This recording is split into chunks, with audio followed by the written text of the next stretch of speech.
नमस्कार दोस्तों, एक बार फिर से स्वागत है आपका एचटीएमएल सीखने की सीरीज के 5 डे में। आप सभी का फिर से वेलकम है। और एचटीएमएल जो सीरीज है उसके हमने day 1, day 2, day 3 and day 4 के लेक्चर ऑलरेडी हमारे यूट्यूब चैनल पर अवेलेबल हैं। अभी तक आपने उन लेक्चर्स को नहीं देखा है, प्रैक्टिकली कंप्लीटली सोल्यूशन है, तो प्लीज देख लीजिए। आपकी knowledge zero to advance automatically हो जाएगी और स्टेप बाय स्टेप हम इस पे बताते हैं। तो आज हम शुरुआत करते हैं एचटीएमएल 5 का जो डे 5 है, उसमें हम काफी सारे 7 to 8 टैग पर डिस्कस करेंगे।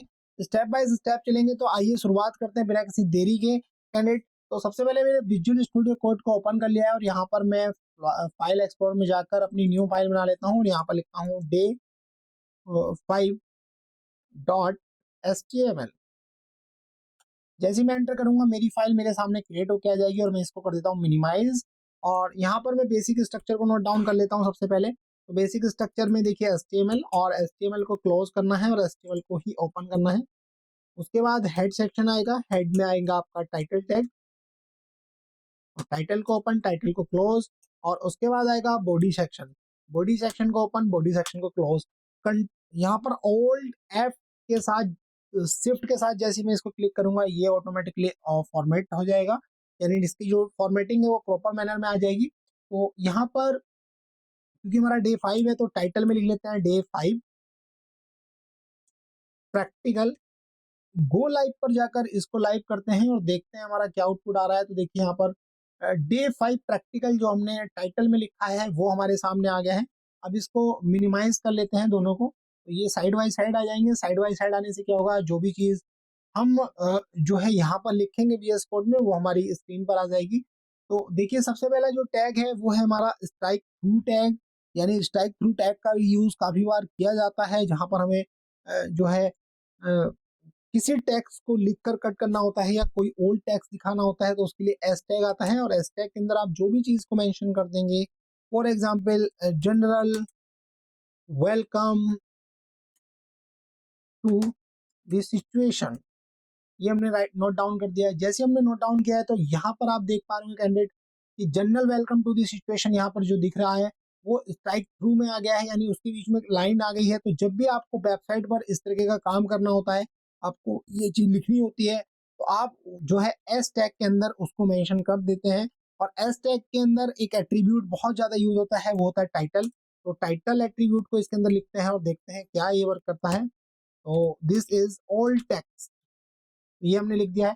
जैसे हम इस पे कर्सर लेके जाएंगे तो यहाँ पर लिखा हुआ आ जाएगा, देखिए दिस इज ओल्ड टेक्स्ट, ये यहाँ पर लिखा हुआ आ गया है। तो जो एस टैग है उसका यूज इसलिए किया जाता है स्ट्राइक थ्रू के लिए, इसको बोलते हैं स्ट्राइक थ्रू। काफी बार क्वेश्चन जो है इंटरव्यू में पूछा जाता है कि स्ट्राइक थ्रू टेक्स्ट के बारे में, स्टाइल के बारे में आप बताइए। नेक्स्ट जो हमारा टैग है वो है हमारा कोड टैग। कोड टैग को ओपन, कोड टैग को क्लोज। और कोड टैग में जो है जो जनरली कोड टैग यूज करता है, ये एक मोनो स्पेस और फिक्स बिट फॉन्ट को अप्लाई करता है। और इसका मेन यूज ये है कि रेगुलर फॉन्ट से अलग दिखाई देता है जो भी हम इसके अंदर लिखते हैं। तो इसके अंदर बेसिकली जो हमारा कोड होता है, अगर हमें किसी वेबसाइट पर कोड को दिखाना है, कोड को प्रिंट करना है, कोड को दिखाना है, तो उसके लिए हम इसका यूज करते हैं। फॉर एग्जाम्पल मैं प्रिंट लिखता हूँ और प्रिंट में डबल कोट्स में लिख देता हूँ हेलो वर्ल्ड, और यहाँ पर देखिए आ गया है। तो ये आप देख पा रहे होंगे कि ये एक मोनो स्पेस टैक्स है, ये जनरल टैक्स से अलग यहाँ पर शो होता है, मोनो स्पेस टैक्स। और ऑटोमेटिकली ये न्यू लाइन में आ जाता है मोनो स्पेस टैक्स जब भी हम इसको अप्लाई कर रहे होते हैं। देखिए यहाँ पर देखिए ये इसके साथ आ गया है, बट अगर हमें इसको मिनिमाइज करेंगे तो छोटा हो गया।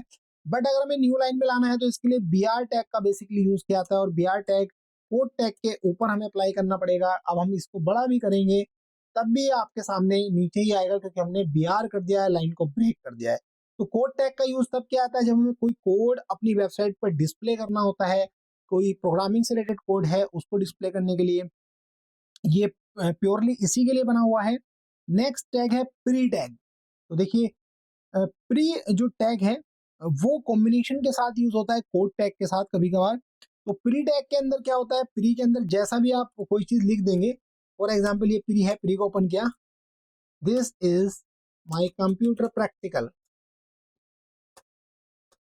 Now we are working on full stack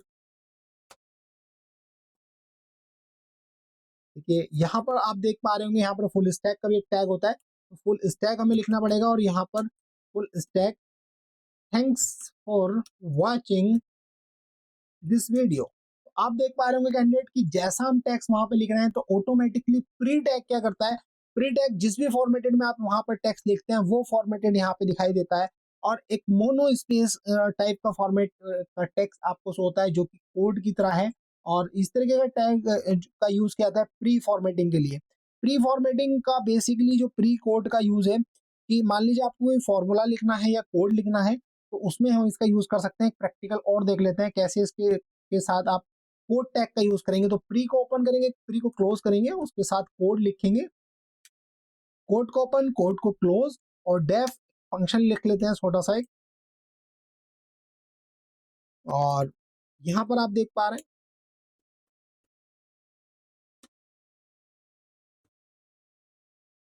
hello world, देख पा रहे हैं इस तरीके की चीजें जब भी आपको लिखनी होती है वेबसाइट पर, स्पेस देना है, कुछ भी देना है, तो ये ऑटोमेटिकली एक वर्क करता है। जबकि आप नॉर्मल स्पेस अगर कहीं पर देंगे तो वहां पर वर्क नहीं करेगा। जैसे अगर मैं यहाँ पर जनरल है और जनरल में आपको मैं स्पेस देता हूँ तो यहाँ पर कभी भी ये नहीं स्पेस आएगा, कभी भी स्पेस इसके अंदर नहीं आएगा, क्योंकि ये उस जो टैग है उसकी क्वालिटी नहीं है। बट ये फ्री जो टैग है उसके अंदर ये फैसिलिटी होती है कि अगर आपको स्पेस देना है तो आप डायरेक्टली स्पेस अगर आप देंगे तो ऑटोमेटिकली स्पेस को पकड़ेगा, अगर आप कम करेंगे तो ये ऑटोमेटिकली कम करेगा। तो ये फैसिलिटी प्री टैग के अंदर यूज है, और कोड टैग के साथ इस तरीके से इसको मेंशन किया जाता है वेबसाइट पर। नेक्स्ट जो हमारा टैग है वो है हमारा टाइम टैग। तो देखिए टाइम टैग को देख लेते हैं। टाइम टैग के लिए टाइम को डायरेक्टली आपको लिखना होगा, और ये जहां पर भी हमें टाइम को डिस्प्ले करना होता है किसी भी फॉर्मेट में, आईएसओ स्टैंडर्ड फॉर्मेट होना चाहिए, इंटरनेशनल स्टैंडर्ड ऑर्गेनाइजेशन ने जो फॉर्मेट बनाया उस फॉर्मेट में वो टेक्स्ट होना चाहिए, मतलब टाइम होना चाहिए। अगर वो टाइम है तो बिल्कुल उसको डिस्प्ले कराएगा। जैसे हम डिस्प्ले करते हैं सितंबर 9 2024, तो आप देख पा रहे हैं कि इस तरीके से जब भी आपको टाइम को डिस्प्ले करना होता है और टाइम को आपको लिखना होता है तो यहाँ पर आप क्या करते हैं, टाइम टैग का यूज करते हैं।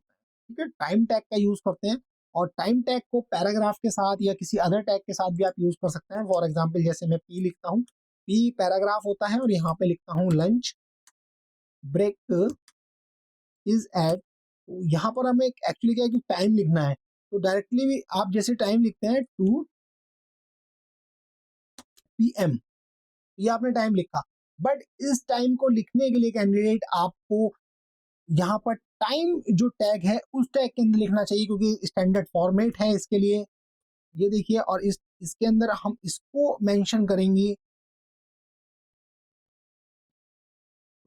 वैल्यू सेम टू सेम आएगी, बट ये स्टैंडर्ड फॉर्मेट है तो टाइम का आप इस तरह की मिस्टेक ना करेंगे, आप पैराग्राफ में टाइम को लिख दें, क्योंकि यहाँ पर ये पैराग्राफ में अगर आप टाइम को लिखेंगे तो जब आप प्रोग्रामिंग से कोई वैल्यू लेके आते हैं तब वहां पर प्रॉब्लम जनरेट होती है। तो आप स्टैंडर्ड फॉर्मेट को फॉलो करते हुए चलें, ये आप विशेष तौर से ध्यान रखें। नेक्स्ट है एड्रेस टैग। जो एड्रेस टैग होता है उसमें आप एड्रेस, अगर किसी का कहीं पे वेबसाइट में आपको एड्रेस को मेंशन करना है तो आप एड्रेस टैग का यूज कर सकते हैं। एड्रेस टैग के अंदर कंप्लीटली एड्रेस डाल सकते हैं।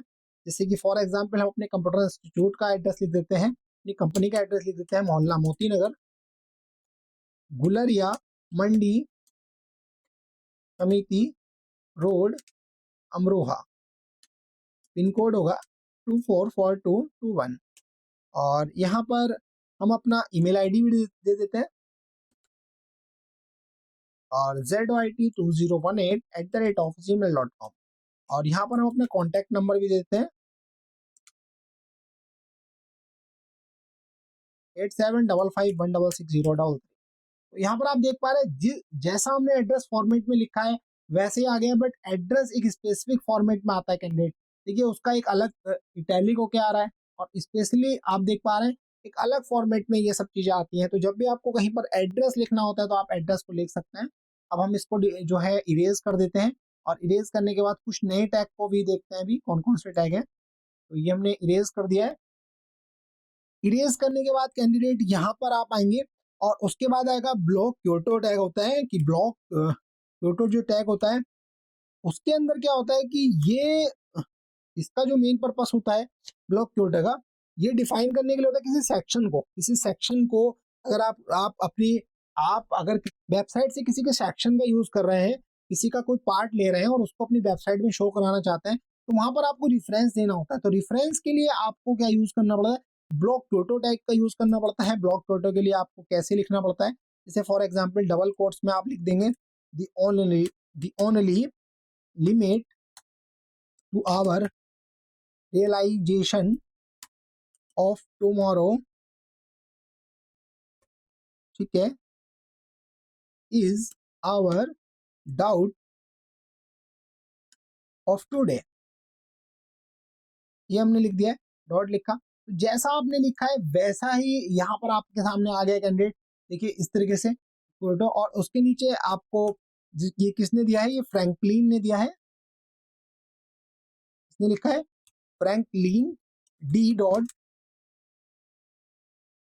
रोज वेल्ट ने इसको दिया है। तो इस तरीके से जहां भी आपको कोटेशन लिखना होता है किसी का, तो आप इस तरीके से लिख सकते हैं। कोई ब्लॉक कोटे जो है, ब्लॉक कोटे जो टैग दिया गया है उसके अंदर आप इस चीज को लिख सकते हैं।